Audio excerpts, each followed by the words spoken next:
thinking about it. Ask the Podcast Coach for February 15th, 2025. Let's get ready to podcast. There it is. It's that music that means it's Saturday. It's time for Ask the Podcast Coach, where you get your podcast questions answered live. I'm Dave Jackson from theschoolofpodcasting.com, and joining me right over there is the one and only Jim Collison, fresh from his trek up a billion stairs and homegadgetgeeks.com. Jim, how's it going, buddy? Greetings, Dave. Happy Saturday morning to you. Yeah, good to be back. Suffering a little bit. I did the stair challenge with a cold. Not advisable. Mistakes were made. I almost gave myself pneumonia. Like, don't do those things. I know it was important, but anyways, back. Still struggling with a little bit. Big thanks to Glenn the Geek, who filled in for me last week. He wasn't boring, was he? Was he okay? He was not boring. Where is Glenn? I told him, and I said, we have one rule around here, buddy. Don't be boring. And Good. he followed his own advice, so that's good. That's good. It's good to be back. Yeah, I have quite a few people that started back in 2005, and they're all like, "Hey, I've been doing this 20 years," and I'm like, "Me too." But it's kind of fun to connect with those people, and I just interviewed Danny Pena and catching up with Glenn and all the stuff he's doing, and it's I don't think it's a coinky-dink that Glenn has a set group of people that critique his show on a weekly basis, and he's doing so well. I'm like, we'll talk about that today. I saw that out in the internets, in Facebook and Reddit, where somebody was like, it's not growing. And I'm like, did you get any kind of survey or whatever? And you know what goes good with a survey, though, to wash it down? A little coffee, maybe? A little coffee, maybe. Yeah, there we go. And, of course, that coffee pour is brought to you by our good friend Mark over at podcastbranding.co. Look, the beautiful thing about Mark, you're going to get such personalized service because he's going to sit down with you and he's going to go check out your website. He's going to listen to your podcast. He's going to ask you about kind of like what the vibe is of the show, because that's the whole point of branding, is you want it to match the show. And you're just not going to get that from some guy on Fiverr. And the beautiful thing is, if you're watching the video, I'm showing all this different artwork that Mark's made over the years. He's done a ton for me, but it's not just artwork. That's a large share of what he does, but he'll do the whole website.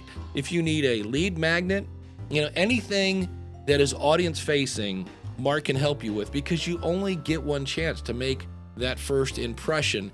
And the beautiful thing of it, when I've had him do artwork, he's given me a few options, and then I just choose the one that I think fits best.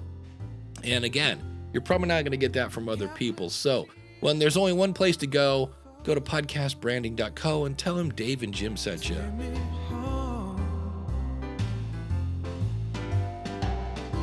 And of course, big thanks to our good friend there, Dan Lefebvre, over there at Based on a True Story podcast.com. While I was out, he has part 1 and part 2 of the Pinkertons, if you want to check that out. Of course, it's always about how much is this based on a true story, and Dan does a great job. So check those out today on a snowy day. Well, it's snowy here anyway. It's snowy here, yeah. Might be good to sit inside and listen to a new podcast. Check it out today, based on a true story podcast.com. Dan, thanks for your sponsorship. Yeah, and I've got tips, at least one here. Stephanie Graham from nosyaf.com says, happy one day after Valentine's Day. This is how romantic I am. I went to Walmart and went grocery shopping, because that's how I rock my Fridays. But here's the thing. If you haven't celebrated, I know there are times on Valentine's Day when I would not go out on Valentine's Day because everybody was out on Valentine's Day. But here's the tip. When you go out with your significant other, leave the phones in the car. Like if you're going out on a date night or something like that, that will earn you extra points for that. In fact, let me find the one question here. Did I not? Here we go. Feeling low. And I am going to tie this into dating in a very weird way. But if we go to here, they say, and this is kind of normal for the record. If you're new to podcasting, she says, I've been doing this for 9 months now. So, she's, that's enough to make a kid. And I did take a bit of a break. All right. Not a good move, but okay. Sometimes you got to do what you got to do. But I've been working hard the past few months to really push and promote it. I know these take time to grow, but I'm doing twice as much work as before and Mhm. have added more personal touches, but my numbers are lower than ever. I don't want to stop because it's fun. Well, you're getting paid in fun. That's, but it's discouraging after all the work I put into it. So I'm every Tuesday, my wife let me know that she loves yellow roses. So for many moons, I would buy a dozen yellow roses on Tuesdays. I don't know why it was Tuesday, but that's what it was. And after a few months of this, and she liked roses and such, but the one day, and I will somewhat clean this up, she just said, if you would like more sex, maybe run the vacuum cleaner, or I don't know, cook dinner, or, anything like that. She goes, not that I don't love the roses, Mhm. but Mhm. and so Mhm. it's a Mhm. Help case. out. Help out It, around here is yeah, what you it's say. like, so Help out around. I was doing the work, but I wasn't doing the work that resonated with my audience. Mhm. And Mhm. so many times we're like, I want to take my podcast to the next level. So they hire Mark to get some artwork done. Maybe they update the website, which, by the way, there are many people listening right now that have never been to askthepodcastcoach.com. They found me in an Mhm. app, they Mhm. subscribed, and they've never been here. And so there are so many times when we are doing the work, but it's not the right work. And for me, the right work is find out what your audience wants and gives it to them. So, because if you're giving them yellow roses and they're like, you know what, I'd really like it if you did the dishes every now and then, or I don't know, cook dinner, even if it's just hamburger helper, something besides what you're doing. I appreciate the effort, but it's not really what I want. And so, yeah, Jody says couples are partners, and we are partners with our audience. Yeah. Yeah. Yeah. Our job is to find out what they want and give it to them in a fun and entertaining way of some sort.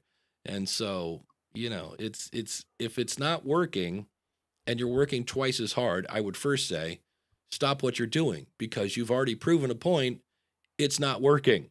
So what else can you do? And one of the things I'm researching right now, and it's not done yet, but the research I found is like, holy cow, is how much better a newsletter works than social media.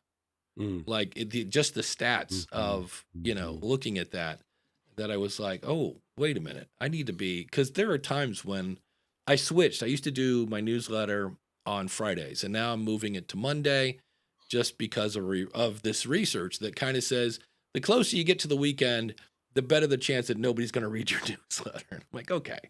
So, it's just one of those things you gotta, if whatever you're doing is not working, then we're assuming you've done that for a couple months, not like, oh, I tried it for 3 days and it didn't work.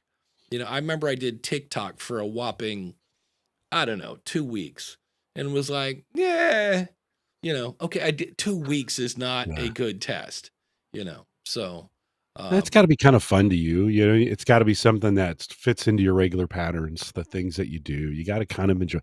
By the way, you don't have to. You can loathe it, and it could still be really successful. That does happen to some people where they fall into success and they're like, "Oh, I hate this job. I hate yeah, doing this," but it's successful. And then I think, as I follow the YouTubers that I follow, and, you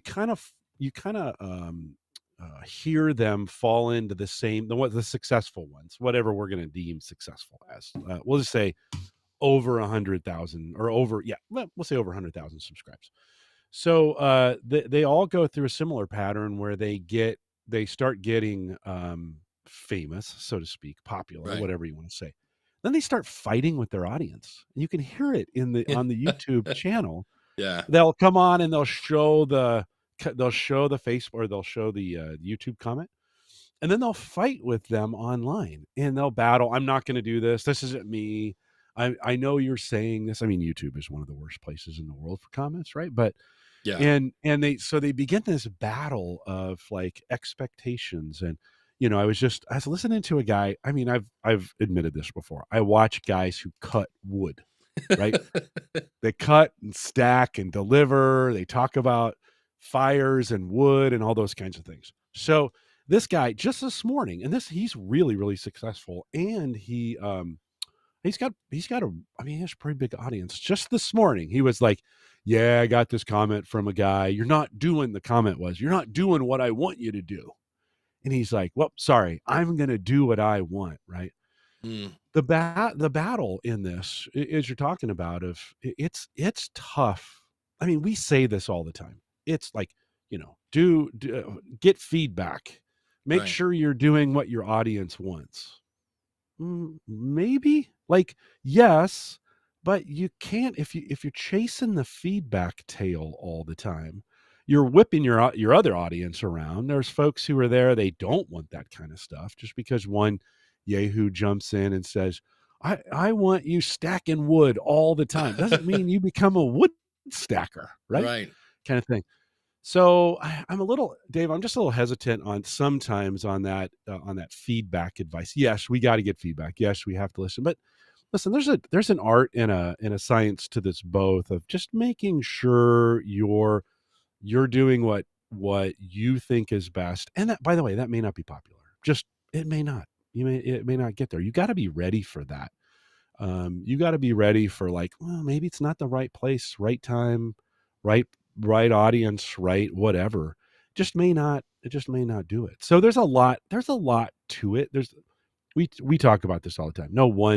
There's no one thing you can do. Right. And you're gonna some of us are gonna make a run at this, and it's gonna be a couple hundred. And that's all it'll ever be. And you have to make that decision right at that point. Like, am I going to stick with this for the couple hundred that we do? Or am I going to make the best of, I would ask the question, are you being the best possible podcaster for the 100 that you have? Or have you Yeah. embraced them? Are you doing things, because you can do things with 100 that you can't do with 100,000. Like it's just it's a different dynamic in your podcast. So yeah, I don't know. The feedback part's hard, I think. It is tough because that's some people like, hey, I put out a survey, nobody filled it out. And I'm like, well, that is an answer. That is, if you can't get them to even fill out a survey, that's where, again, you got to explain it how you're going to benefit by giving me what you want. Yeah. If you don't tell me. But sometimes it's, I had the one show, it was called Weekly Web Tools. And the only time I ever got any kind of feedback is when I said, I think I'm going to shut the show down. And they came out of the woodwork. No, we love this show. And I'm like, well, then where have you been? Every week I go, send in what you're using on your website and we'll spotlight your website. Nothing. Crickets. I'm like, free self-promotion. Do it here. Nothing. Just, over and over and over. So it's tough. In chat, they're talking about the Hawk-Tua girl, right? Listen, yeah. we have to, those are such anomalies. And I know this is not what they're talking about in chat, but I want to address that phenomena of somebody doing something and it going viral. That's a 1 in a million. She wasn't trying to do what she did, and that thing just took off. That's a situation where it's just going to be hot for a while and then it's going to be gone. And if you're not smart about that quick fame, it'll go away even faster. And in some cases, you may be able to keep it around. There's some good, as an example, like Carrie Underwood, right? Came from was it The Voice that she came from? Was that Carrie Underwood? She might have been American Idol. Yeah, okay. I think one of those shows, right? If you look at the story of most of those folks that are on those shows, they haven't gone anywhere. They've had all the opportunity. Oh yeah. They've had lots of, they've had success in that area. And you have a few who, for whatever reason, pop out of that thing, and they go crazy. Right. And so it's just we've talked about this with the John Lee Dumas effect, right? Of like somebody gets popular and then you try to recreate it in your own way. Well, maybe if I do it, well, maybe, but probably not. If you do something similar to the Hawk-Tua girl, whatever that is it going to go viral? Probably not. Although it's funny when those things go popular, it's funny to watch the reels of everyone trying to then recreate that success on their own. I watch a YouTuber who she's gotten, I think her name is Brooke, and she's gotten kind of famous by taking comedy bits or voiceover stuff that's funny, and she lip syncs it and does different camera shots, and she does a really had facial expression, does a really nice job of it, and has picked up a big audience. Well, in the last couple weeks, all of a sudden, I've seen these copycats pop out Mm-hmm. of other people trying to do what Brooke is doing. Brooke was certainly original on that. Well, maybe not original, but Right. she's been popular on it. So that it doesn't, I don't know. I don't know what I'm saying there. You Well, no, got it. It's more than just doing stuff. yeah. I mean, if we go back to the 80s, and I'm trying to think, probably More Than Words or Alone Again, but all of a sudden, I don't know what the original power ballad was, probably from Warrant or somebody. And then everybody and their brother had to have a power ballad. Oh It was yeah. just the And thing, some were successful. Some It, were successful too, right? Some yeah. of the Oh, yeah. copycats were successful. Yeah. Some weren't. And I'm dying to see it in IMAX. There's a new movie about becoming Led Zeppelin. And man, how many bands have come out over the years? In the 80s, we had Kingdom Come, and now I forget the band that's out now.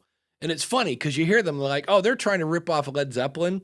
And then when you actually listen to Led Zeppelin and then listen to them, there's a similarity, but not really that much, you know? The chat room is going crazy here. So Yeah, they're having a good show out there. yeah. So Jody says, but then how do you get people to subscribe? What do you need to offer? Something that will solve a problem. Yeah. So like mine is schoolofpodcasting.com/checklist. Now, number one, I reinforced my brand. Number two, it's something that some people like, I just wish I had like a step-by-step what to do next. Here it is. It's a one sheet. schoolofpodcasting.com/checklist. And when they sign, now what I'm not doing, I hired a business coach, and man, am I doing some things. And what it is, it's very Dave Jackson, where I'm done with the thing and I'm on to the next. And it turns out I didn't really do all the stuff I should have done. So I have like, thousands of people on my newsletter. And he's like, and so it looks like you give them the PDF and never contact them again. I go, well, I have a daily podcast tips that they can sign up for. And he goes, yeah, but some of these aren't doing that. And I'm like, yeah. And he goes, so you've never thought of sending an email out with an offer? Or I'm like, oh, I thought about it. He's like, yeah, you have 4,000 people sitting here that have, and it's like, ugh. So yeah, lead magnets are typically short. They don't need an ebook. Like here's, 1-2 pages of a problem that you have. So mine might be, I have a checklist. I have one, and I don't remember the URL for this because I don't promote it much. But how to start off your show in a good way or something like that. 10 tips for starting off your program right. Things like, don't start off with an apology. That kind of whole 9 yards. And then you have to promote it. I also have a domain for my one newsletter. If you go to Podcasting Observations, that's my Substack. And what's really weird about that is now I don't know if this is through Substack or what, but I had somebody yesterday that signed up for it. And all I'm doing is maybe 3 paragraphs about whatever's going on in my life. And then here's what I've been up to. So here's a link to Ask the Podcast Coach. Here's a link to the School of Podcasting. Here's a link to your podcast consultant and maybe a better day, whatever, and a link to follow the show. So there's a link to the episode and a link to follow.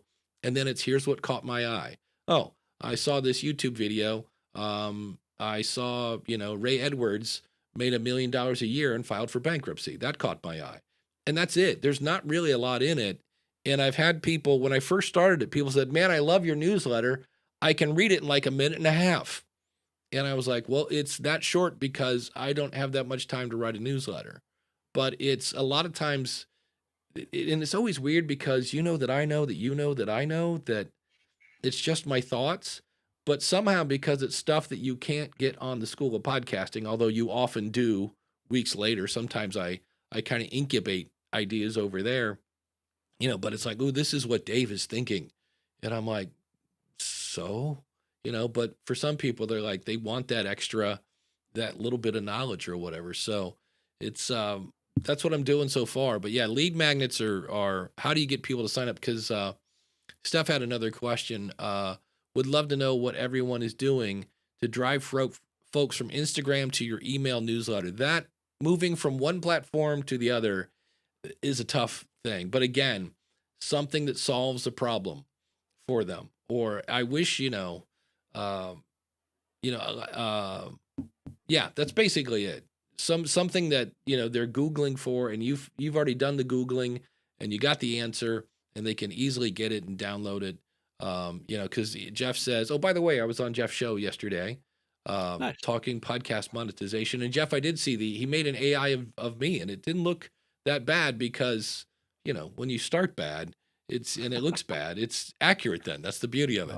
Come on. Yeah. Sorry. But he says, give a lead magnet in terms of getting people from Instagram, and then use a thing called ManyChat. And I've heard of ManyChat. I also know another Jeff from Stampede Social. So I'll put a link to that. That's a ManyChat competitor that I believe is cheaper, if I remember right. And then let's see, this is Jody again. I'd love to know how you can get people to pay more attention to the email newsletter. I think you have to promote it. And once I have the very top of my newsletter is an affiliate disclaimer because, FTC and all. So I always kind of do that. This newsletter may have links, blah, blah, blah. And then it usually starts off with a story. I was sitting in a thing, and this thing, like today, I talked about the story of I wish you'd make dinner. That's a story. It's a personal story to make a point.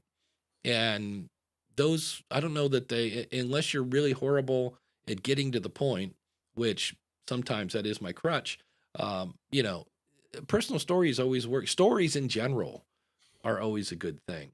But it is tough to get people from one platform to another. I in Libsyn, more than once, probably 4 or 5 times, we'd have some big influencer come over from YouTube or Twitter or whatever with hundreds of thousands of followers, and then they'd get 10,000 downloads, and we're like, wow, good job. And they're like, don't you know who I am? I'm so and so. That's a 10th of my audience. And we're like, yeah, and you got them to come to a new platform, and they're like, yeah, but I wanted 100,000 downloads. You're like, well, that's not gonna happen, because not everybody on Twitter or Blue Sky or whatever, maybe they don't listen to podcasts. But it's tough to get people to jump platforms. So, yeah. I think doubt is our worst enemy in Oh, in those situations. We tried a couple times and we look at the numbers and then we kind of go, oh man, I don't know. It's a lot of work for that little effort. And we know the concept's got some mojo behind it. We know it can, like newsletters, we know they can work. I think you got to outlive the doubt, so to speak, and just keep at it, right? And of course you have to be interesting, right? I mean, this is the hard part is not everybody wants tips and tricks. Like that's just, for some people, that's boring. I remember I subscribed to Paul Thurrott. He's a tech guy. He's been doing a long, they're almost up to 1,000 weekly episodes now of with this Windows Weekly with Leo Laporte. But before all of that started, Paul used to have a weekly newsletter, and he talked about his family. I mean, I knew his son was hearing impaired and that he'd had a cochlear implant put in, and he would talk about those things. And then he had some news and some updates in it as well. He's a really good writer. And that's one of the few newsletters that I listened to. I liked it because he got really personal in there. And I liked it because I found him to be, he's a lot like me. He started in the banking industry. I started in the banking industry. We had some common technology things, right? I was just interested in him. I was interested in his life, and he wrote really well, and he was consistent. Like as a writer, he writes 2 or 3 pieces for his website still today, every day. He's a wow. writer. Right? That's what he does. And so I think that doubt, I think sometimes we get it. We write 1 or 2 or 3. We don't get a lot of feedback. We start doubting ourselves, and then we say, why am I doing this? And then I think that affects the quality of our writing. I mean, imagine if you're in your podcast, you got on and you're like, yeah, welcome. Nobody's listening to this because I think it's terrible. And why are we even here today? I'm sorry you're listening to this. Well, eventually people start going, yeah, you know what? You're kind of right. Oh You man. know, right? I mean, if we are projecting that doubt, oftentimes then we cast the doubt on other people. They hear it and they start believing us. And so, should you be Pollyannish and fake? No, I mean, be yourself. But we've got to get. I think sometimes you got to survive that doubt and just keep.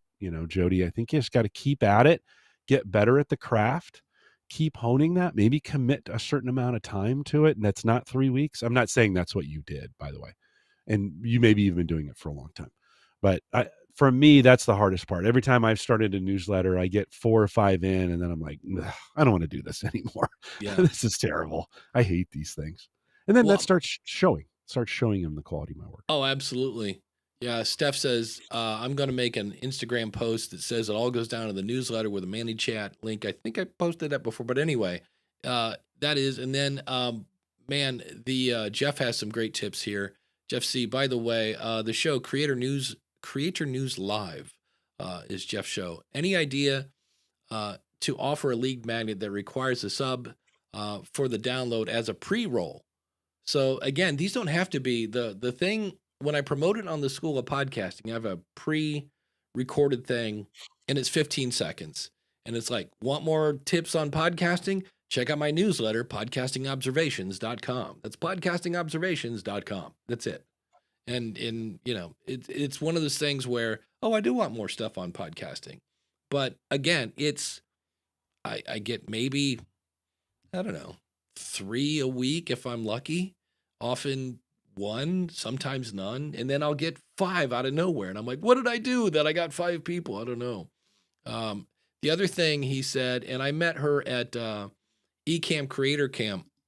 One of that was a great event just for meeting people.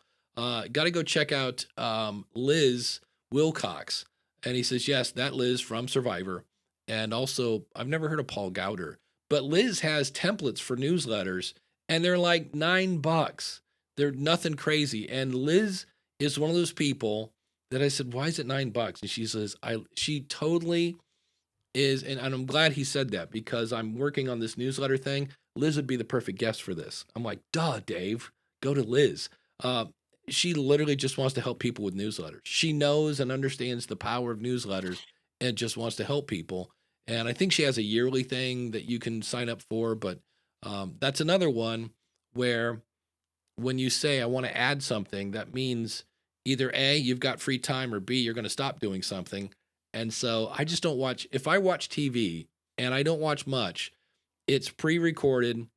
And many times I'm watching it on my computer, not in my TV, because on my computer, I can watch it and fast forward through commercials and things of that nature.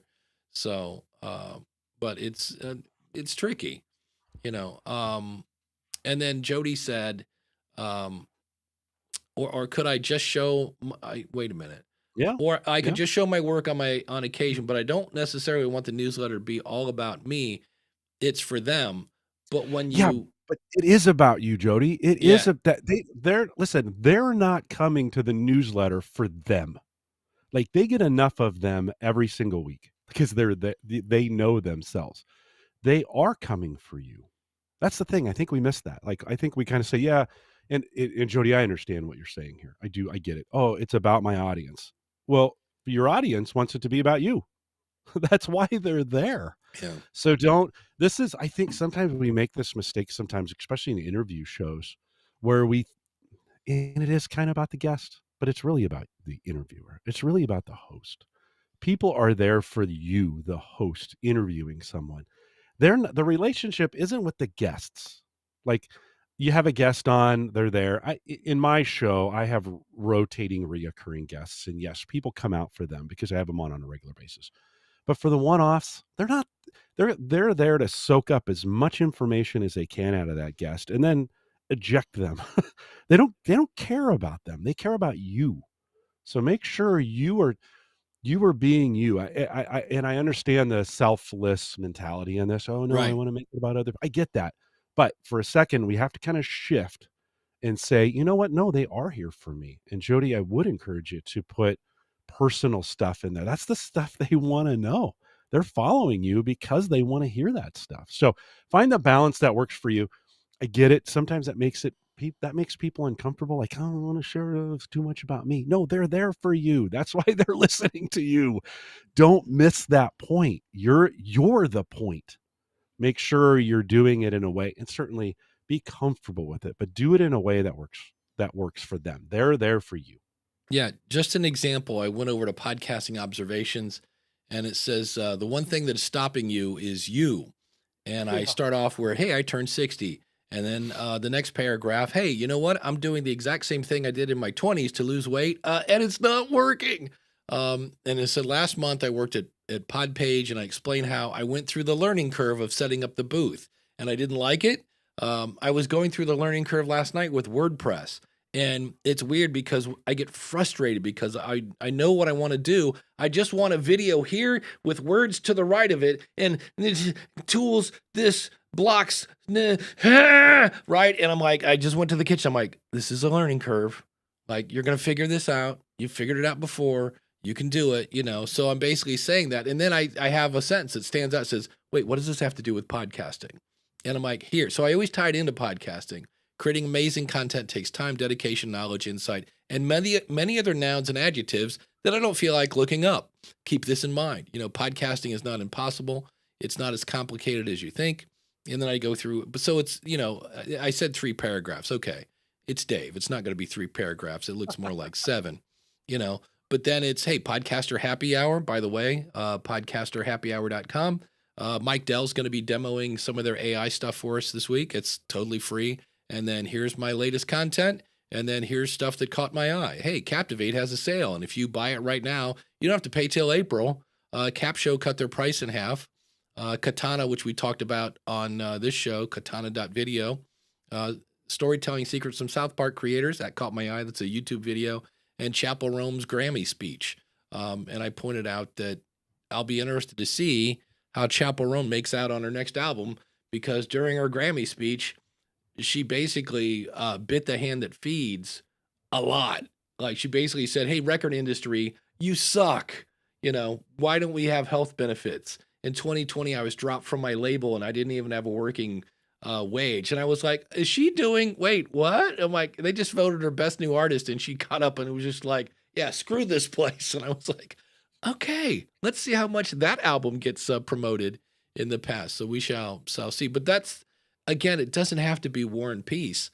And if you can type, like, I'm probably, I like Capshow, but Capshow solves a problem that I kind of don't have, and that is writing.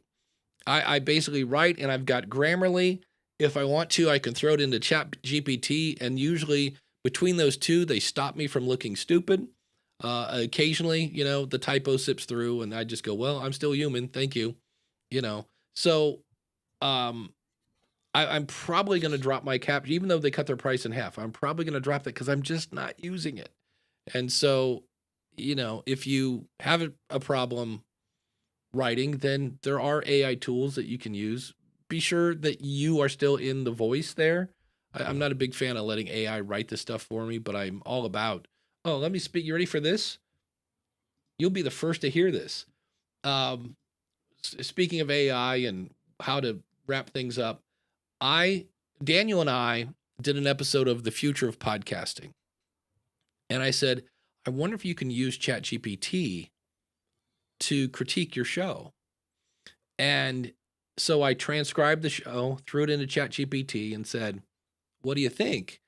And this is just the end of it. It's a summary. So I was using it in the audio mode. And so here's what they said. What you did well. 1. Real-world examples.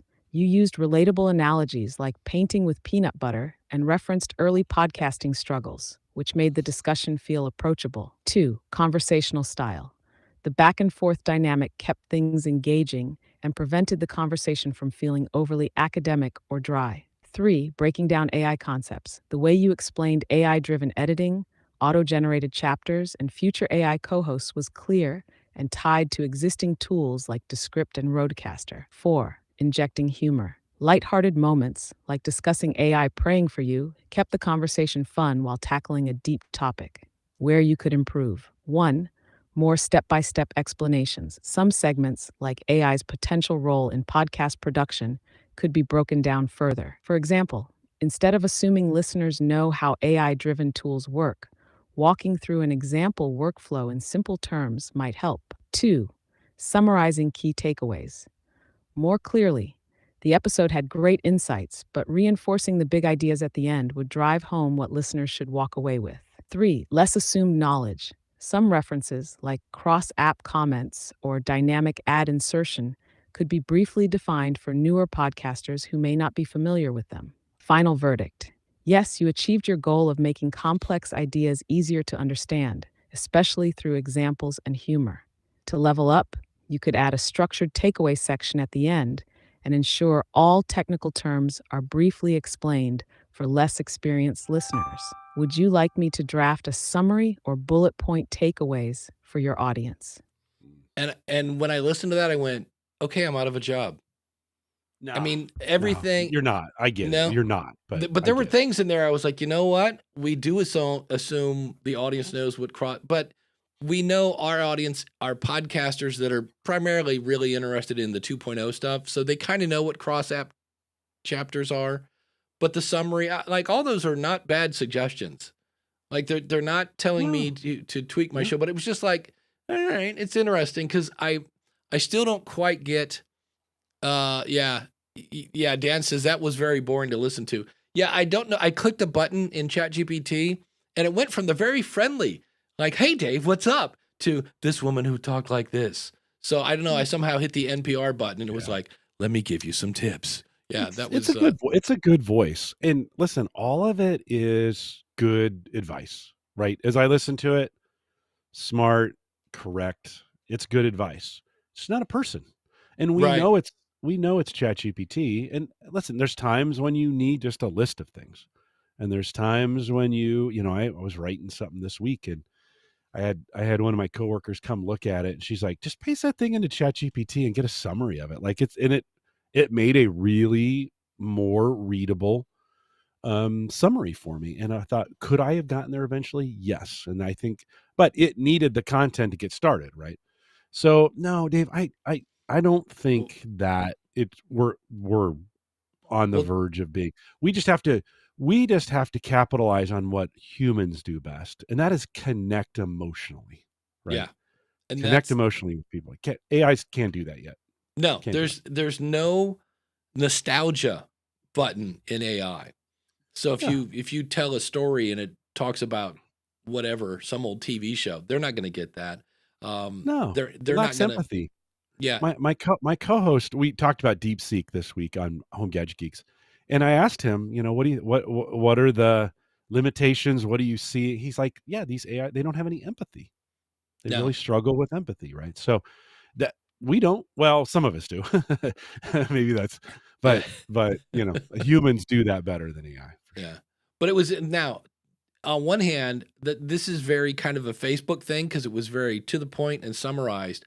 And there was a lot of where I'd be like, one of the first times I did this, it was like, well, there are crutch words. And I said, what were the crutch words and who had more crutch words, myself or Daniel? And you'd hear this, and then go, I'm trying to analyze the data, and then basically, okay. And it wouldn't do it. And I'm going to try that again. No, I'm like, never mind. Let's move on, shall we? So when I asked it real questions, it was like, but the old Star Trek working. Remember she'd yell at you, working. Yeah. And we did the same thing with, That's crazy. two things. Podpage, we did an audience survey, threw the CSV file into ChatGPT and had it summarize it. And it did a good job, but it basically said, hey, people like you, except for this one person that I need to go find. But it wasn't super detailed on, they were just like, hey, it's easy to use and it's powerful. But it was like, okay, but like we needed it to dig down a little deeper and it didn't. But on my survey, which if you listen to the School of Podcasting, schoolofpodcasting.com/survey25, one person said, I kind of liked you more before you found AI. I forget the word, I think he said disjointed. I kind of like disjointed, Dave, Oh, yeah. going on tangents, and the fact that I'm actually a little more, because there are times I forget the one episode I did. Oh, I had copied all these quotes from a report from YouTube called Why We Watch. And there was so much chocolatey goodness in this thing. Like, hey, you know what? This is what YouTube people want. And it applies to podcasters as well. But like, once you have clear video with decent audio, check that off and move on. Nobody cares about your blurry background, right? It's now we're down to the content. And so I had all these different things. And I was like, how am I going to steer this into something that makes sense? And so I took them all and I said, I got these quotes from blah, blah, blah.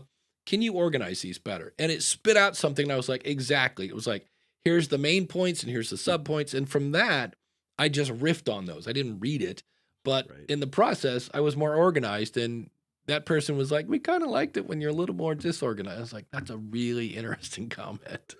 Well, they like to laugh. Like Yeah. this, like AI is not funny. Now, if you tell it to be funny, it'd be interesting if it could be funny. Like, could Oh, you yeah. say, hey, be disjointed and a little self-defeating and maybe self-deprecating and be funny in the process? Maybe it could, but no, listen, it's intended. AI is intended to be, it's a word calculator, right? It's a Yeah. language model. It's supposed to be good at those kinds of things. It predicts really all it does is predict the next most logical word in this, right? So you give it a topic and then it starts putting words together, right, in ways that make sense. So it lacks a little bit of that human, like, yeah, we don't do things perfectly. I mean, I don't finish sentences all the time, and it does. So Yeah. it's a little predictable, right? Jody says, so they like more you. Yeah, we're kind of Yeah. back to that thing. And that's what, Yeah, and it's that's funny what they're there because for. They're I there tell for you. people all the time, lean into the humanness of you because there's only one you. You can't be duplicated, Yeah, that's why I'm here on Saturday mornings, because I want to hang out with you, Yeah. not I mean, there's others who are doing this. There's others who are doing this Right. in this space. They're doing it better than we're doing it. They might be more interesting than we are, but you like us. Like the 30 of you that are here right now, you're here all the time. That's good. That's cool. Because if you didn't like us, you wouldn't show up, right? And then for those of you listening on the podcast, we get some good regular numbers on you like us. Like, so I'm here because I like you, Dave. That's like, I like hanging out with you. I don't Yeah. want to hang out with a bot. Like, that's boring. Yeah. I've seen people that might try that because you could tie your phone into a Roadcaster and pull up the voice thing. And I'm like, but it is weird because if you think about what large language models do is they're really good at guessing the next word from what I understand at its basis. Exactly what they do. So Yeah. when I ask it like what it thinks, well, it doesn't really think.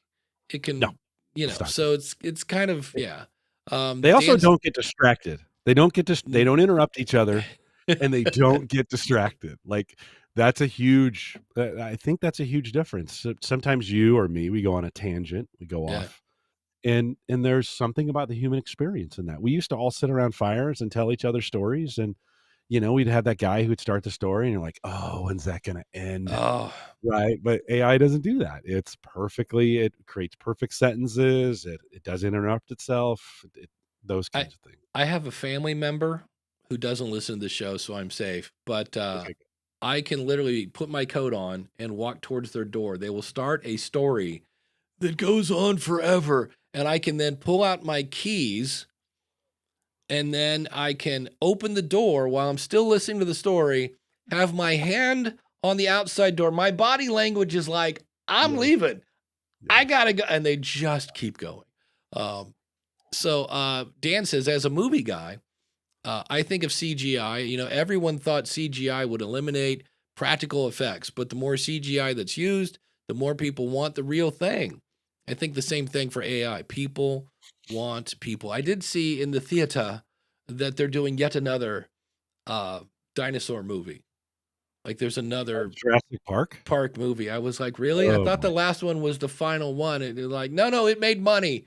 So we haven't quite wrenched every dime out of that franchise yet. But he also That'll says, go on forever. That'll yeah, go on. Yeah. there's a happy medium, but there's also way too much. People always people always be what reigns in the technology, right? Yeah.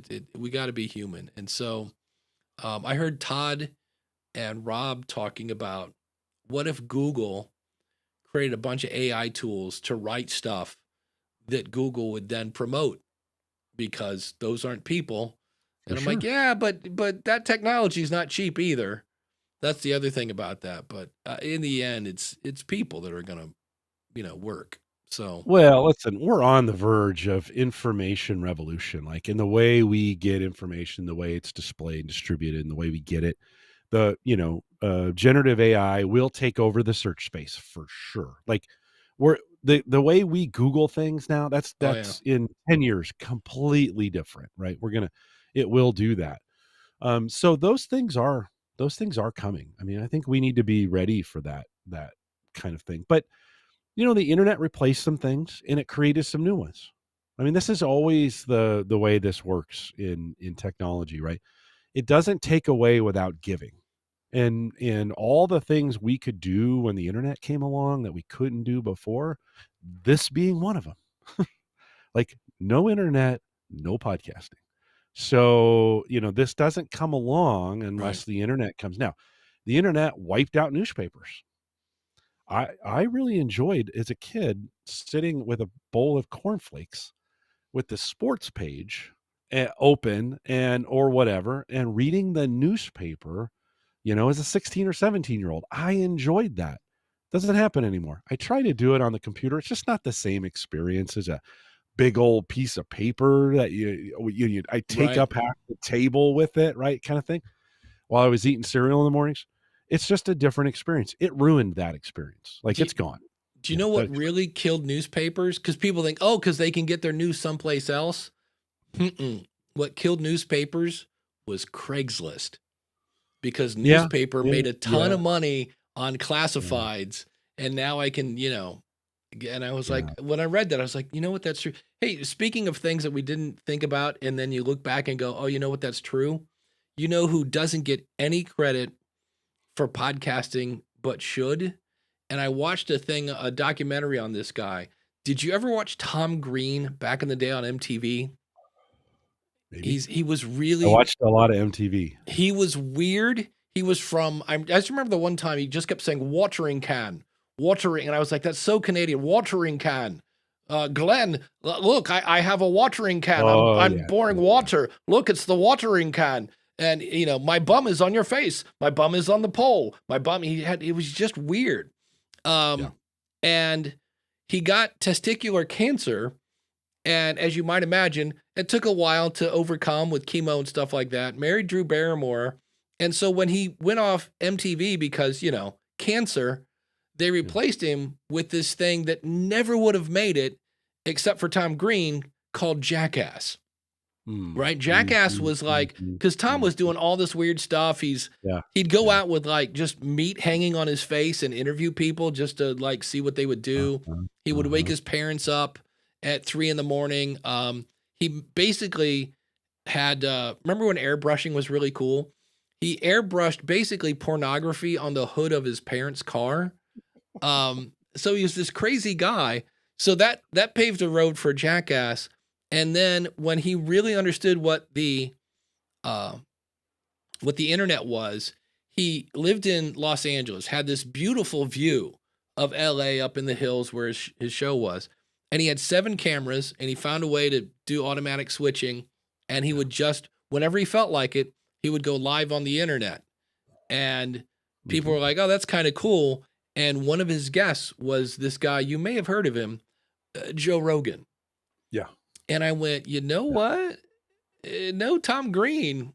Like, he was the one that put the seed and like, this is cool. We don't need a TV show anymore. We don't need it. We can do this from wherever we are. And I was like, man, that guy gets no love for kind of being a trailblazer. So he's now sold his LA stuff and moved to California with his dog.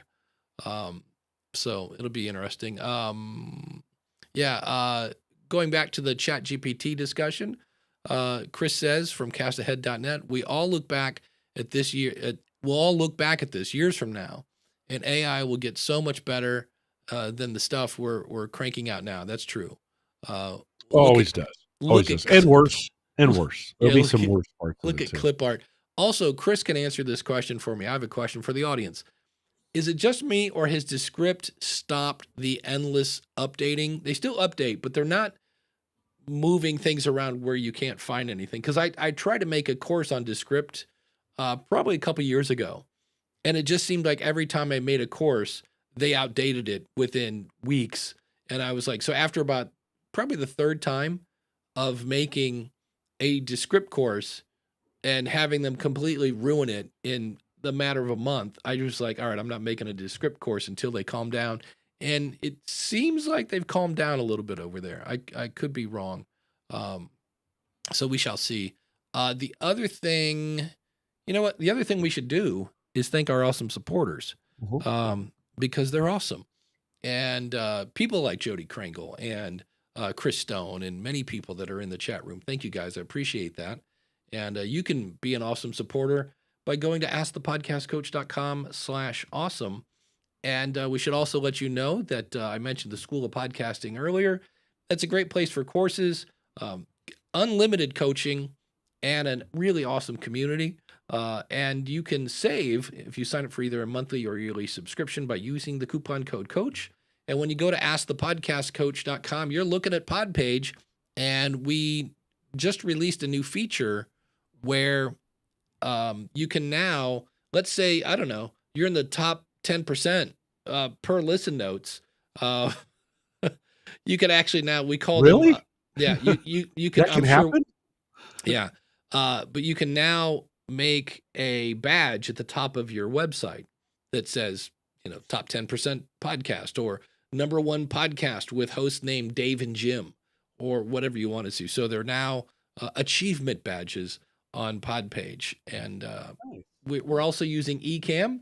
If you want to check out Ecamm for our live streaming needs, and if you're wondering how I'm switching to all these scenes and stuff, that's all Ecamm. Check it out at askthepodcastcoach.com/Ecamm. And Ecamm has 2 M's because it's good. And if you need more Jim Cullison, and who doesn't, then go over to theaverageguy.tv. Or if you want something a little different, go to homegadgetgeeks.com. Either one will get you for more Jim. Goodness. And it's time to pick the featured supporter of the week. And is it going to be Chris? Is it going to be Ralph? Is it going to be Ed? I think Ed won last week, if I remember right. Is it Jody Kringle? There she is, the audio branding show. Well, we're going to click the wheel. And what's in her? Okay, I was going to say, Glenn is still on here. Glenn here was last week. Oh, by the way, Ross Brand is on the wheel. And if you want to go deeper. Did he fall off the wheel? No, it's sounds like, but he's really been digging into other things that Substack do. Like you can do, I think, live streaming now to Substack, and you can do, they've always had podcasts, and I was like, I don't really want a podcast media host that does like podcasting as a side thought, but he's been discovering lots of things you can do on Substack. So with that, we will click shuffle, and well, that's not what I wanted. That was weird. I clicked on shuffle and I got this weird bubble that popped up. There we go. We'll click shuffle. We'll click spin. And who will it be? Oh, the tension. Is it going to be Craig? Is it? No, it's Greg at indiedropin.com. If you have a funny show, if you have a scary show, he's got a website over there, and you can easily put your show over there and get it in front of another audience. Check him out at indiedropin.com. And Greg, thanks for being an awesome supporter. And if you found this show, if you're like, hey, this whole Ask the Podcast Coach thing, if you found you time or save you money, or maybe we saved you a headache, maybe we made you laugh, or we kept you educated, then go over to askthepodcastcoach.com/awesome and become an awesome supporter today. And by the way, when you do that, when you first sign up, we give you a ton of shout outs that first episode. So you could be the next person on, and first of all, you don't have to do $20 a month. That'll get you on the wheel, but you could sign up and support the show for as little as $5 a month. So there you go. Here's a fun one. Jeff C says, I don't even use Google anymore. It's Perplexity for me now. Yeah, I'm going to say about 80% of the time it's Perplexity. On occasion, if I just search in the address bar, my default is set to Bing. Yes, it's still around, Mike, but I think Joe Salsy Hive, Stacking Benjamin, said he makes like $30 a year with just doing, if it's like I don't really care, I just need a quick answer, kind of, I'll go to Bing because somehow it's paying me whatever 0.002 cents a search or something like that. So it should be interesting to see. Can I get my nerd on for a second? Wait, hold on. Would you be okay with that? I've got And now, oh, he's been waiting for this. It's time for Jim to get his nerd on.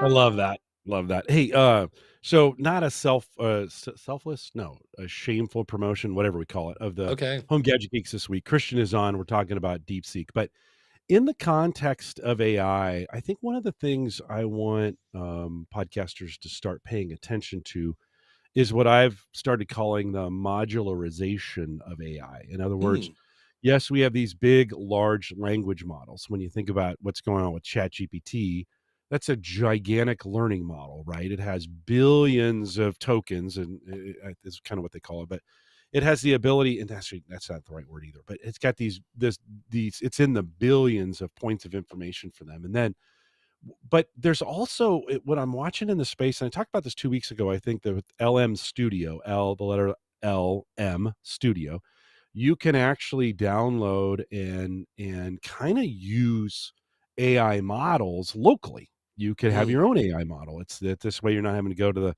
you're not having to use some other service. If there's some things you want to do privately, the more powerful your computer, the bigger the models you can download. But you can download some pretty small distilled down models and still make them work pretty well. It's a good way to kind of keep up with what's going on in the open space with AI. But Dave, I think for podcasters, we're gonna want to start watching this modularization where these models get very, very specific. And then we build layers on top of those modules to bring the information up. So instead of having one big, huge model that covers everything, we've got these little tiny or smaller models that are maybe like, say, podcast specific. I have not seen a podcast specific language model yet. It could be coming. It probably should be coming. And I think this is something we're just going to want to watch out for. So as you're thinking about AI and the use of it, this LM Studio would be a great way to kind of keep up on it. Anybody can do it. It's an average guy kind of thing. It's just an application you install, and then you can download the language models and feed queries in and see what they're smart at and some of those kinds of things. But we should start watching for this, because I was thinking about, for us here in this space, imagine a model that was tuned for podcast help. Like, it had pulled in all this helpful information and then it really was tuned specifically for that. I think that could be and will be a very, very helpful thing coming with AI. So I think that's the next generation. Again, we talked about this in the show. The next generation, these things will start to modularize. Yeah. And then the trick will be, how do I go to one place and invoke a model, so to speak, to get what I want? Well, that's it. Because Capshow is, again, AI with a very heavy marketing slant is kind of it. I was using Ray Edwards' tool, and it had a very heavy copywriting slant. So it was made to write copy for, ads and such. What I think we're going to see, because one of the things, I've been reading the book Profit First from Mike Michalowicz, and it's just fun to say Michalowicz. Go ahead, try it. It's fun. But it's in the process of doing this, I realized if somebody, like, I know the School of Podcasting is profitable because I know how much I made and how much I spent. But in terms of like when I look at it at any time, I kind of go, yeah, I think some of that's taxes, some of this. Anyway, so I'll be talking about that in probably about a month on the School of Podcasting because it's numbers and there's nothing more riveting than listening to an audio podcast about numbers like 45% and then 12%, 10%. People just like, oh, please say percent one more time. It's great. But in the process of doing this, you see what you're spending money on. So I right now I'm on a paid version of ChatGPT. Well, that's kind of dumb because I'm not sure what Magi costs. Magi is this AI tool that has ChatGPT and Claude, and you can use them all. Like Chris Stone from castahead.net took this image, and it was like this old timey black and white image, and it had people crossing the street. Picture the Beatles on the back of Abbey Road, right? And all of a sudden they just animated themselves, and I was like, and he did this cool thing because Chris is like superb with video, and somehow it faded out as it zoomed in. And it was just like, so you couldn't really tell that it was AI because, it was kind of a distraction, but it was so cool. I'm like, how'd you do that? And he's like, oh, it's Yeah. one of the many tools in Magi. And I was like, I already think I'm done with ChatGPT because I can get ChatGPT in Magi along with like 7 other tools. Are you paying for Magi? I was so stupid. I got into Magi early Oh, and I was okay. paying a whopping $9 a month. And then it dawned on me that at the time when AI first came out, I was kind of like, yeah, no thanks. I didn't quite get it. And then it dawned on me, the more I looked into it, I was like, oh, you know what? There were those people like, keep your email. I'm going to send my letter. And I'm like, I don't want to be that guy. I Yeah. better get Mhm. into this. And so I Yeah. know it's more than $9 now. And I remember the last time I logged in, he had added so many features that it was kind of like, you need to upgrade. You're on the $9 plan. You get to sniff the good stuff, which totally makes sense. I mean, when people add more functionality to it, but anytime I see um like Canva added a bunch of AI. Well, when they add that AI stuff, guys, guess what? Your price is going to go up because Yeah. that stuff isn't cheap. So keep that in mind. Well, it Uh, could be getting cheaper. Like, I mean, this is with DeepSeek coming in a little bit cheaper than that. What cracks me up is DeepSeek was a $6 million model, and they're like, and that's cheaper. Six yeah. million is cheaper. Yeah. Anyways, it was. Yeah. I mean, we were in the hundreds of millions for some of the other models, but listen, your advice on podcast host sites is the same on AI, by the way. Right. Like if you're on the free plan anywhere, like it's probably not going to be around very long, just to be Yeah, honest. yeah. And it's probably, even ChatGPT they'll give you 4.0 if you're not paying anything. They'll give you 4.0 for the first couple queries and then they downgrade you to 3.0 after that. Like, you should really pay for this, right? So figure out the trick isn't if you're going to pay for it, but when. And it's the same deal. You're going to get the best development oftentimes in the areas that you're paying for it. The question is, how much you going to pay for it. So, Yeah. Randy said, I'd like to see Dave's list of subscriptions. Here's a problem that I ran into. oh boy, Like yeah, why do I have a Cap Show subscription when I'm not really using it?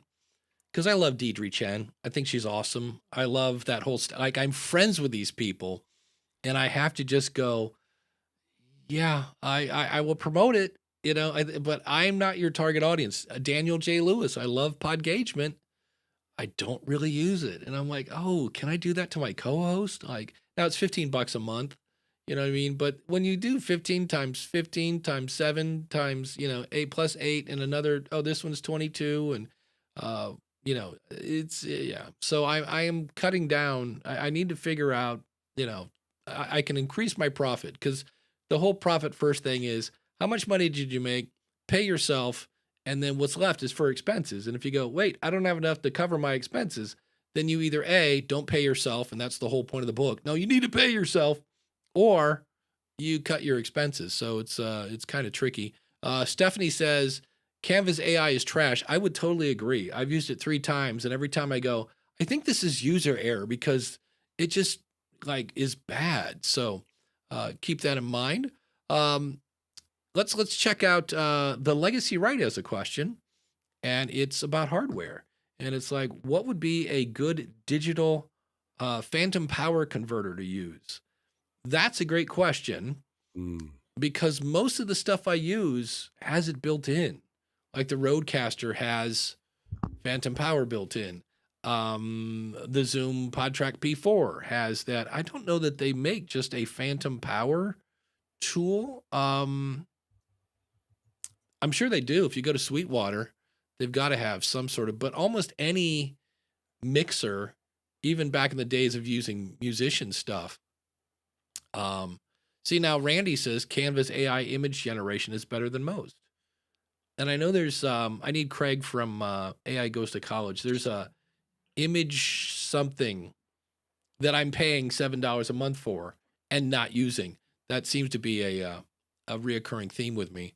Because condenser mics need phantom power. So my first thing would be like, are you sure you want a condenser mic?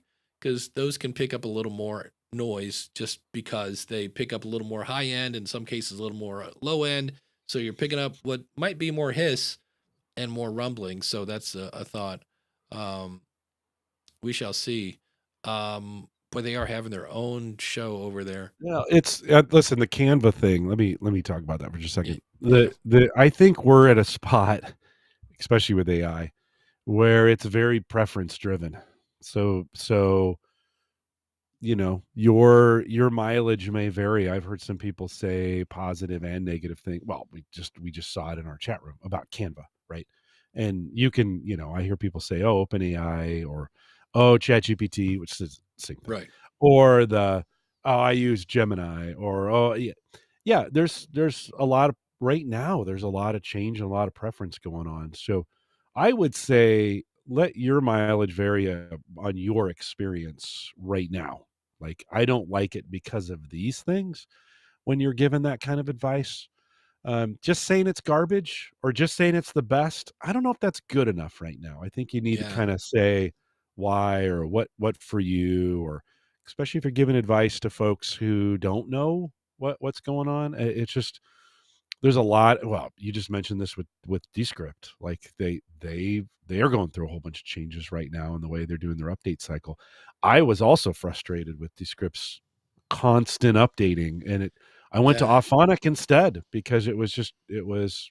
Now I'm kind of thinking, well, now that you said that, okay, maybe next time when my annual Auphonic is up, maybe I'll give Descript a look before we do it. So, anyways, just be careful. We're in that spot now with some of these tools where there's a lot of changes going on pretty fast. Yeah. The here's something I was surprised with on um Reddit this morning. And it's just one of those things where again, we throw out kind of jargon. And before I'm moving on and we didn't answer, well, we kind of answered via chat. Randy says there's a sure X5 P1 portable phantom power supply for $50 on Sweetwater. There are a lot more there as well. I've never used one because everything, A, I don't use condenser mics, and B, when I do, I'm usually using some sort of interface that I'm trying to remember. Nope, the Rode NS1 that requires phantom power. Almost every condenser microphone needs phantom power. So, and SB says, "Hey, you keep saying the chat room's having their own little show. Hey, we're just commenting on what you said." So, there you go. It's true. That's true. Yeah. Um, and We're just impressed by the chat room that they get to that's have their it. own show. Yeah, we're happy that you guys are having fun. Uh, Dan says, Jim, I think they're similar to when a listener says our podcast is bad. Okay, that's very helpful feedback.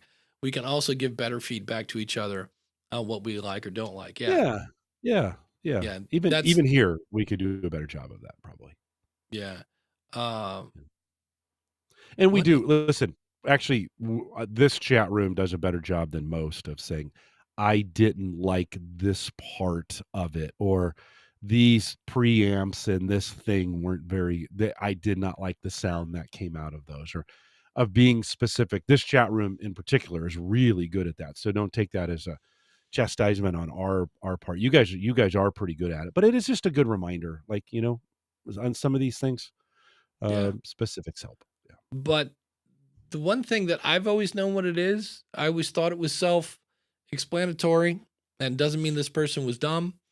but they had never heard the phrase promo swap. And what this is there was a guy that said he's now getting 100,000 downloads a month. And somebody said, well, how did you do that? He said, I made a good show. Again, going back to what we're talking about, with a niche that wasn't too crowded. I grew steadily year after year. So number one, we're not talking 6 months. No advertising. Promo swaps were the best thing, along with time and patience. To which this one person said, promo swaps? And so if you've never heard of a promo swap, and you can get wrapped up in numbers with this. I remember I had somebody that just started a show. So they had no audience. And they wanted to do a promo swap with me. And I was kind of like, I don't want to be a stickler about this, but like when you mention my show to your audience, both of them will hear about the School of Podcasting. When I mention your show on my show, you're going to get considerably more, not that I have a giant audience, but so you can get a little hung up on that. In theory, I think I should probably do more promo swaps than I do now. And you basically just say, make a 30-second spot. So it's like, hey, this is Jim from Home Gadget Geeks, where we talk about blah, blah, blah, and yada, yada, yada, and blah, blah, blah, and robot lawnmowers. Check it out, homegadgetgeeks.com. And then I play that on my show. Now, the thing is, if I'm doing the death metal show, I may not want the one about raising pigs, right? Because I don't know how many death metal people are into raising pigs. They might, because, all the blood and gore and things like that. But you want something, and that's where some people won't do it because they're like, well, that's my competition. And that's where I go, well, there's, they can listen to you on Monday. They can listen to the other show on Tuesday, but that's a promo swap. And that's just where, you explain what your show is and the benefit. You're answering the question, why should I listen to your show? Which can be a hard one to do. Randy, because I said the word Roadcaster, Randy brings up a good question. Have you dug into the latest firmware update for the Roadcaster Pro 2? I did it. Have no idea what it added. I need to go to YouTube and do that. Speaking of that, though, about a month and a half ago, while the Roadcaster was on, I took the SD card out of it and went to put it in the computer, and it worked fine. But ever since then, like I am recording right now on the Roadcaster, but if I go into the Roadcaster software and try to download the file through that, which takes forever, by the way, still, it doesn't recognize anything past February 7th. And I was like, oh, wait, I've been recording all this stuff. Where's my files? So I took the SD card out, put it into the little converter thing. He stuck it in my computer, and they're there. But for some reason, the Roadcaster can't see it. And I think it might have been when I took the SD card out, maybe things got maybe it was trying to write something or who knows what. But I just know one of the things I have on my to-do list for the weekend is get anything of value off that SD card and then reformat it. And it was like, oh, oopsie, probably should have paid a little more attention to that. Can you attach that thing to the network and just move those files that way? I am not an SD card fan. I hate the fact that they still exist. Like it's some of the worst form of storage ever because of all the reasons that you're mentioning. You blow on it the wrong way, or you drop it on the ground and the data somehow falls off of it, or the thing cracks because it's difficult to pull it out of the device. Is there a network interface on that thing that you could see? Would seem pretty logical to me that there is it would have solid state storage, and you would God, that'd be such a better way of doing it. Solid state storage. I do feel what I would just call an interjet. Like I could tie this right into a router, apparently. Okay. Yeah. Okay. So it's got an Ethernet jack on the thing. Thank you. Okay. Okay. Good. Yeah. If it were me, I would plug it into the network and then I would move files across the network as opposed to pulling that card in and out. Such a failure point, I think. Well, and it's one of those things where even though now, like right now, I need 3 tracks, one for actually I used all 4 tracks today because I have me on channel 1, you on channel 2, sound effects on channel 4, and channel 3 is my other computer. So we wouldn't have been able to hear that awesome robot voice earlier had I not had my other computer tied. So I get 4 tracks, but if it was just me, and I still export the file, it seems to take forever using their Oh, tool. I don't know why, okay. but it's Well, not as that's too bad bad. as the Rodecaster 1, which used to take like 10 minutes. Yeah. But Audio yeah, audio guys who don't understand the importance of file movement, like, hey, we should probably put a really good network interface on this thing. Plus, you should have lightning. Now that would it would drive the price up. But I right. mean, if you had if you had faster storage on there, you could move that data. It's always slower. I get it, but just an SD card. Every time you mention that, my skin crawls a little bit. Well, I'm like, why are we still doing yeah, things with SD cards? I'll have to check this out. SP says you can use a USB-C external hard drive to record on the Rodecaster Pro 2 and the That would be Rodecaster. USB-C. He just typed that wrong. Okay. USB-C. Yeah. Because I know, I have that second USB-C going to my computer. But if I wasn't doing that, which eventually I will get rid of this PC. I've said that for about 3 months now. And It's uh, just audio. I don't understand why it's so slow. It's audio. These are the tiniest files on the planet. yeah, Like, it's not like you're not recording video. Does that thing doesn't do video, right? It's just no, audio? just Yeah. audio. This is I mean, why I'm always like, these are the yeah, smallest files on the planet. Like, yeah. I don't okay. I'm sorry. Uncle Marv Maybe I should says do my homework. their latest firmware adds more virtual device features and USB microphone integration. Oh, that's interesting. Daniel says you shouldn't have to eject the micro SD card anymore.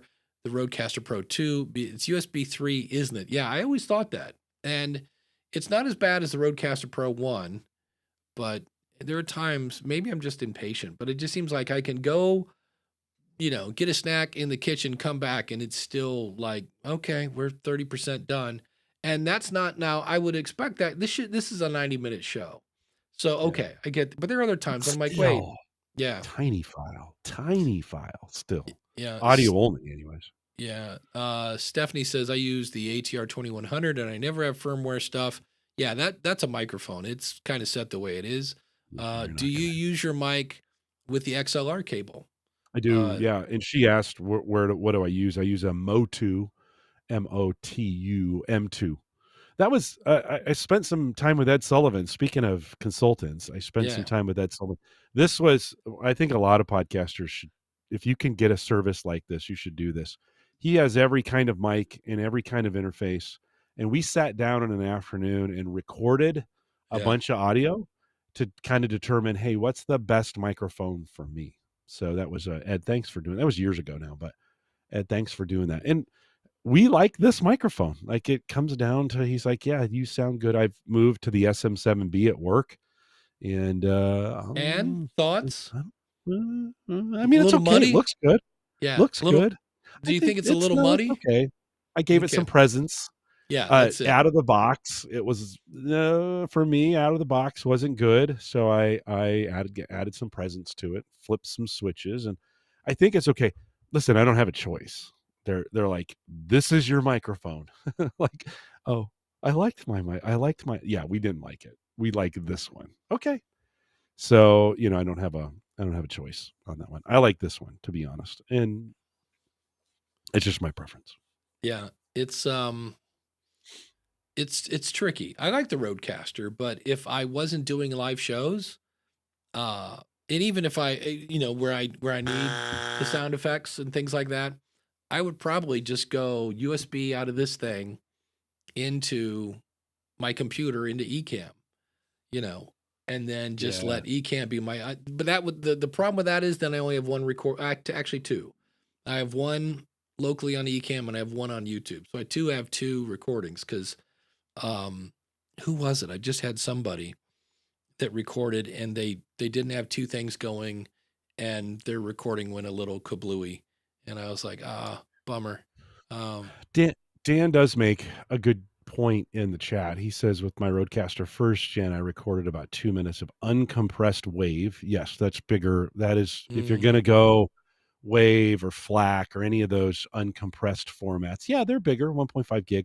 or so. But listen, we should still be able to handle 1.5 gig pretty easily today Yeah. across the network. So I think my favorite comment today, Chris says, SD is the mini disc of storage. I have it's a mini horrible. disc. It's terrible. I have a mini disc player and a mini disc, which is great because I thought I'd lost it for years. I have a recording of a young 17-year-old Dave Jackson playing the Ellet High School alma mater, a la Jimi Hendrix playing the Star Spangled Banner at when I was a junior in high school. And I thought I lost it because that was a great performance and it's a great memory. And I thought I'd lost it. And the reason I can't find the cassette is I transferred it to mini disc and probably ditched the thing. And I was like, I can't find it. I'm going through all these cassettes and just happened to open up a box and there's a mini disc player. And the first mini disc says talent show. And I'm like, oh, I got to get this transferred into digital. So, yeah. Listen, if the Rodecaster Pro is built by NASA, it would have 2 hard drives in it. That would always be, you would always be recording redundantly to both of them. And then it would have 2 network interfaces. So no matter what you did, if one failed, the other one would be available for you. And you'd never lose a backup. So it's not, there's a conversation going on about, not recording on equipment, your own equipment or whatever.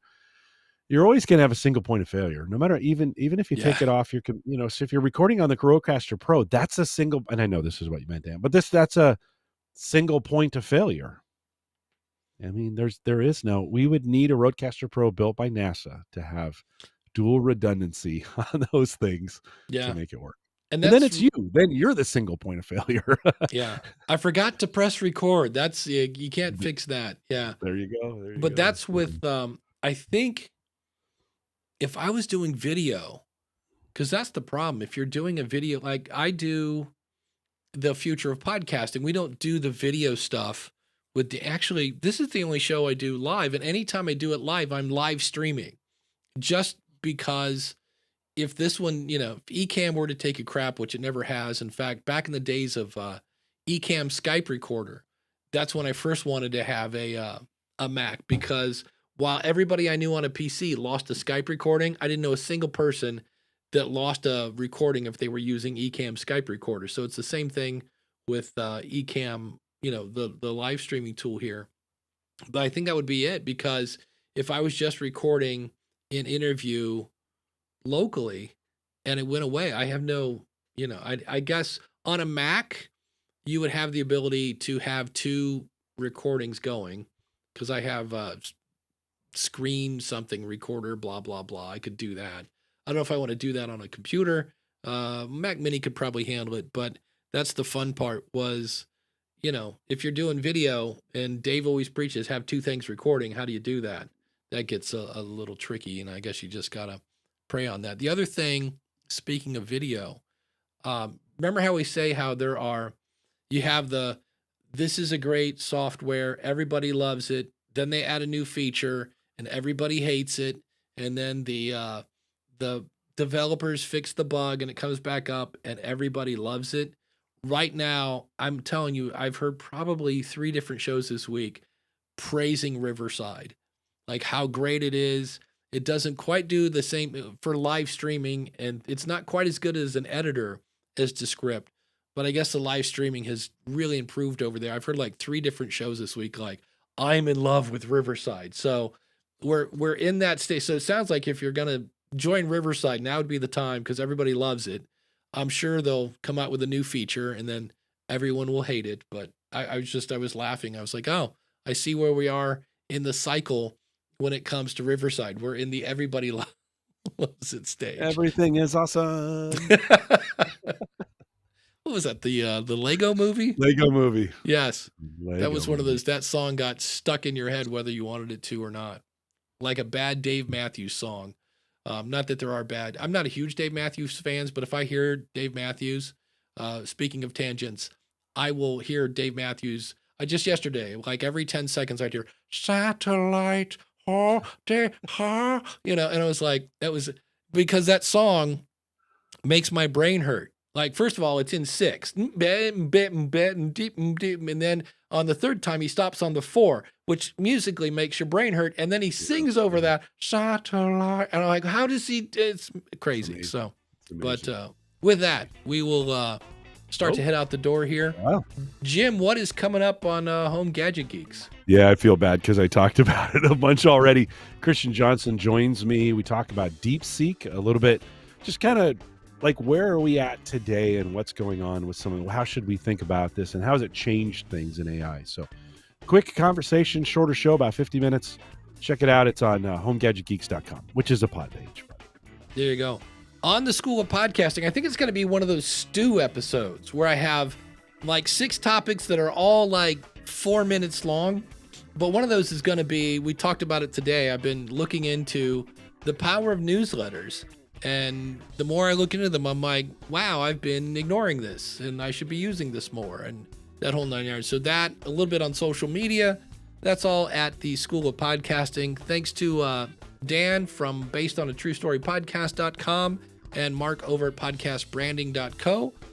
Don't forget this show is brought to you by the School of Podcasting.com. Use the coupon code COACH when you sign up for either a monthly or yearly subscription. And when you want to check out Jim's show again, homegadgetgeeks.com. And we are here every week. AskThePodcastCoach.com/live. And you're going to hear a post roll saying, hey, if you can't make it live, go to AskThePodcastCoach.com/voicemail. And we'll answer your question next week on the show. So thanks to all the awesome supporters. We will see you again next week with another episode of Ask the Podcast Coach.